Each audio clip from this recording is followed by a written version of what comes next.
Well, hello everyone, and this is Peter Brown with a look at your weather for the next 7 days. And unfortunately, if you're a real warm weather fan, as I'm sure most of us are, this really unfortunately is not going to be the forecast for you coming up. I know I hate to start off on a bad foot like that, but as you can see here, starting off our period on Friday, we see temperatures only in the low to mid 50s in the Burlington area, almost 10 degrees below average for this time of the year.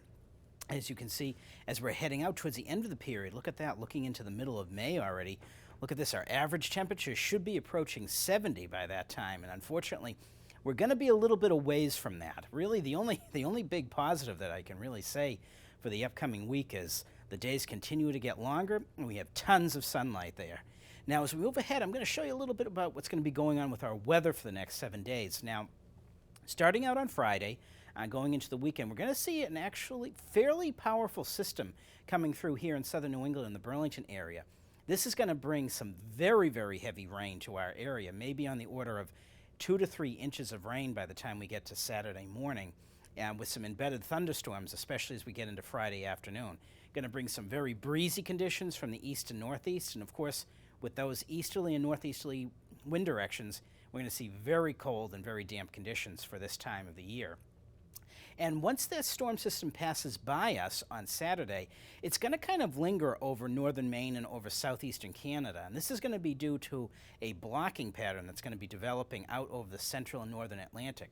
So that's going to keep some very weak low pressure centers kind of spiraling around New England. That's going to be keeping us in a persistent onshore flow of wind. So we're going to have that cool, raw wind coming off of the ocean, and we're going to basically have a chance of showers almost every day coming up. Now, as we move on to the next slide, I'm going to show you a little bit about this blocking pattern that's going to be developing over the northern and central Atlantic.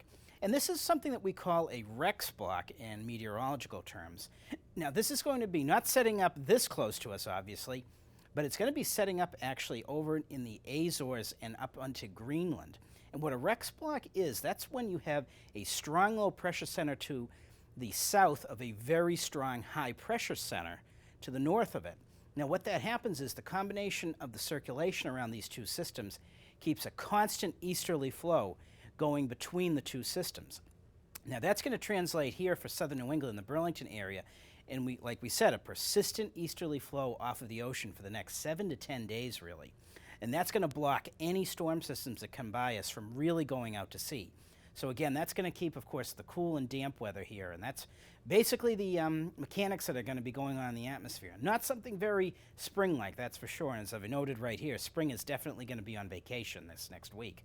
As we go ahead, I'm going to show you a little bit more about the temperatures and everything that we're expecting for the next 7 days, and pretty much, unfortunately, what you see is what you get here. Again, starting out Friday with some very, very heavy rain here in the Burlington area, starting around the mid-morning to the lunchtime hour or so. Again, as we head into the evening commute, as you're heading home, that rain's going to get very, very heavy, and probably maybe to the tune of maybe 1/4 inch an hour with some thunderstorms embedded in there.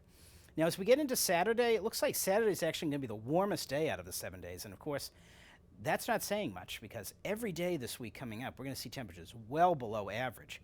And look at this, even at night, we're going to see some pretty chilly conditions here for this time of May. And again, we're going to introduce a chance of showers and scattered storms maybe every single day. So folks, unfortunately, getting out there, we don't have a very spring-like pattern, but hopefully this rain is going to continue to fill up our reservoirs so that we'll be all set for the beautiful weather coming up this summer. So get out there, enjoy the weather, and have a great week.